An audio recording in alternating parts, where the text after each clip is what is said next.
Quest Means Business, as part of the CNN Freedom Project, is looking at responsible travel and tourism and how we all can do our bit in fighting modern-day slavery. ECPAT, ending its child prostitution and trafficking, is working to eliminate the commercial sexual exploitation of children around the world.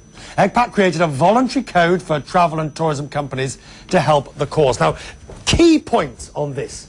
The core points are creating a clause in contracts with suppliers and rejecting commercial sexual exploitation.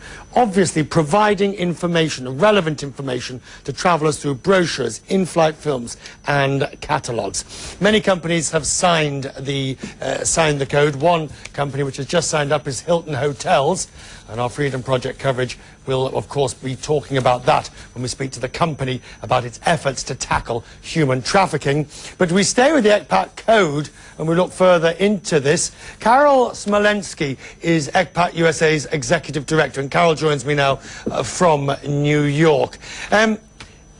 It's almost inconceivable in a sense, because the acts we're talking about, they are illegal. So it's not as if we're just looking for things that are unsavoury or bad practice, are we?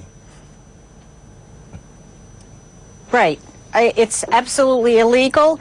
And not only is it illegal, but it's really bad for children to be sexually exploited, to be used in prostitution. Right.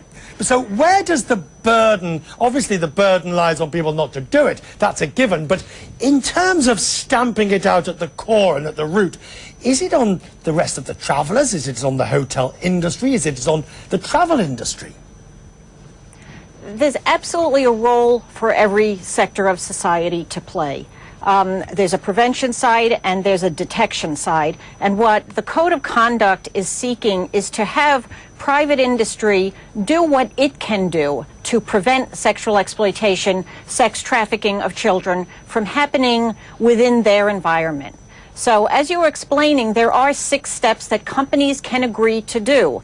And they're not that hard to do. No, but it does take a commitment for them to do it. And that's why 1,000 companies are... And that, you've just put your finger on it. It takes a commitment for them to do it. It takes them to do more than perhaps lip service to the code's principles, and many companies are not going that extra mile. Right.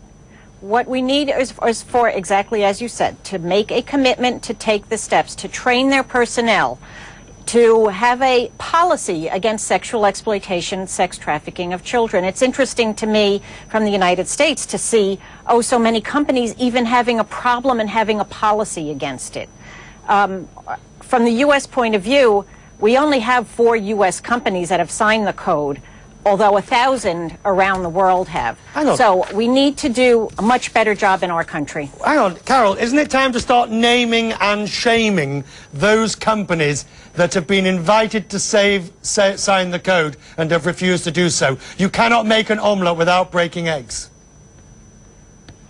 Yes, and there are many ways that people can put the names of the companies out there on the internet that have had this happen. In fact, we have a long list of companies who've had a problem of sexual exploitation of children on their premises.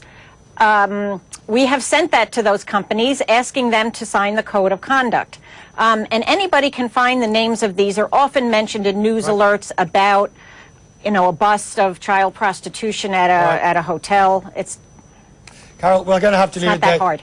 It's not that hard, and you and I will talk more about this in the future. Thank you for taking the time to come in and talk to us tonight. We consider it very important that we discuss this tonight.